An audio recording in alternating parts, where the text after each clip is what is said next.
The introduction of the value-added tax in October 2012 has increased a jump in cost push inflation on the island.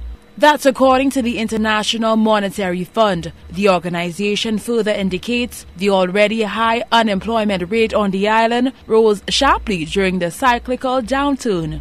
Opposition leader Stephenson King says he is not at all surprised by the report. He adds the disclosure by the I.M.F. validates his assertion the timing of the implementation of the 15% tax was ill-advised. In a time of high economic activity, not in a downturn, because you cannot get what the people doesn't have. You cannot take from them what they don't possess. What you're doing is that you're shrinking and compromising their spending power. And that is a serious matter. So what we have seen, and the records are there.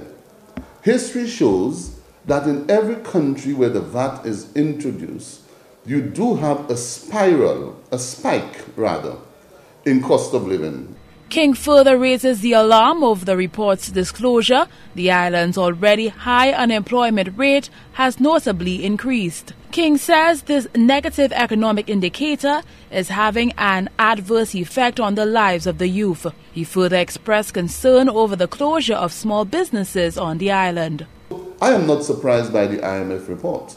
I am not either surprised about the fact that unemployment has risen sharply.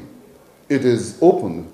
You look around town, you look around the city of Castries, you look in Vieux-Fort, you look throughout the country, businesses are either closing down, particularly small businesses. And that is the danger about it, because the engine of growth in our small economy is really small business.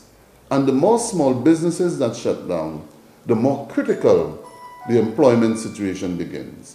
And throughout the country, in Vieux-Fort, in Castries, in the north, you see small businesses falling apart and crumbling. The I.M.F. 2012 Article 4 consultation with St. Lucia further notes the island weathered the difficult post-crisis environment, becoming the largest economy in the Eastern Caribbean Currency Union, but activity remained anemic. Weak demand from its tourism source countries, natural disasters, and a major outbreak of a banana leaf disease held back growth during 2009-2011. However, activity is expected to regain some momentum in 2013 in agriculture and tourism, and a recent fiscal stimulus is expected to provide support for economic activity.